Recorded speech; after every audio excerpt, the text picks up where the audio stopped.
Friends, आज के video में हम बात करेंगे कि आप बिजली के सामान का होलसेल बिजनेस कैसे शुरू कर सकते हैं।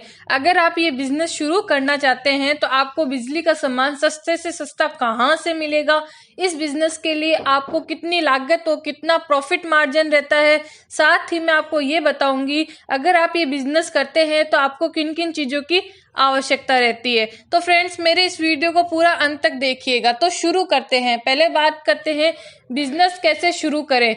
आप जब भी कोई बिजनेस शुरू करें उसके स्कोप और मार्केटिंग को समझ ले। फ्रेंड्स, अपन कोई भी बिजनेस शुरू करते हैं तो उसके स्कोप और मार्केटिंग को पहले समझ लेना चाहिए कि इस बिजनेस के अंदर कितना स्कोप है, इसकी मार्केटिंग क्या क्या है और इसको हम कैसे आगे ग्रोथ कर सकते हैं, इस या फिर उस बिजनेस को अच्छे से सीख लेना चाहिए।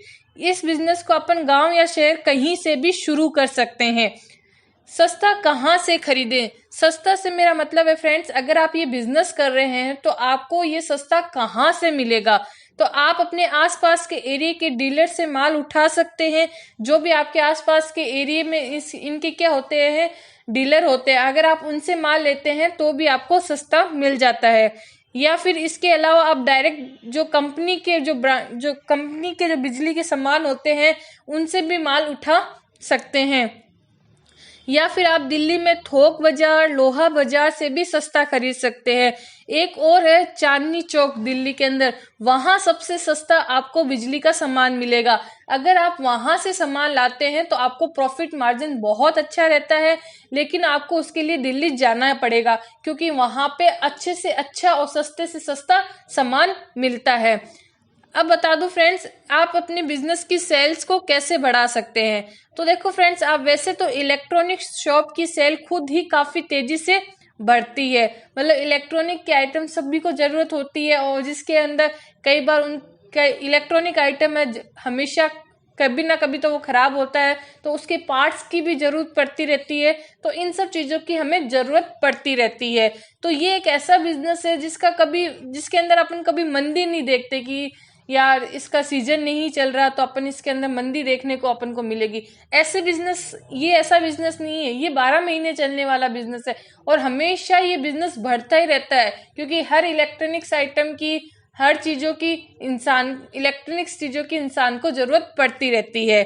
अगर फिर भी आप इसके अलावा भी आप अपनी सेल्स को और ज्यादा बढ़ाना चाहते हैं तो आप ऑनलाइन बिजनेस कर सकते हैं या फिर ऑनलाइन शॉप जैसे अमेजोन, फ्लिपकार्ट और हुआ, आप उन पर विभिन्न वेबसाइट पर अपना माल बेच सकते हैं। इस तरीके से आप अपनी ऑनलाइन सेल्स को बढ़ा सकते हैं। अब बात करते हैं इस बिजनेस के लिए आपको किन किन चीजों की आवश्यकता रहती है।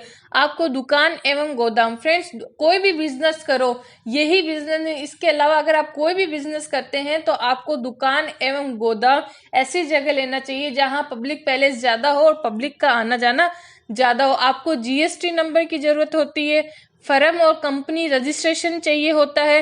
मतलब आप जिस कंपनी से या जिस नाम से आप अपना बिजनेस स्टार्ट कर रहे हैं उसका आपको रजिस्ट्रेशन करवाना होगा। इन सब चीजों की आवश्यकता पड़ती है। फ्रेंड्स, आप सोचते हो कि क्या अगर हम ऐसे बिजनेस शुरू कर ले हमें आवश्यकता नहीं पड़ेगी। नहीं फ्रेंड्स, इन सब की आवश्यकता पड़ती है। जब भी आप अपने बिजनेस को अगर आप आगे बढ़ाना चाहेंगे तो भी इन सब चीजों की आपको आवश्यकता पड़ेगी। अब बात कर लेते हैं इन्वेस्टमेंट की। तो इन्वेस्टमेंट इस पे आप पे ही डिपेंड करता है कि आप ये बिजनेस थोड़ा छोटे लेवल पे कर रहे हैं या कोई बड़ा शोरूम लेके कर रहे हैं या कोई छोटी सी दुकान किराए पे लेके उसमें खाली बिजली के पार्ट्स, बिजली के जो ठीक करने वाले इक्विपमेंट्स होते हैं उन्हीं को रख के ये बिजनेस कर रहे हैं। तो फ्रेंड्स, मैं बता दूं, अगर आप ये बिजनेस कर रहे हैं तो कम से कम इसके अंदर आपको 2 से 10 लाख या 20 लाख तक का इन्वेस्टमेंट करना पड़ता है।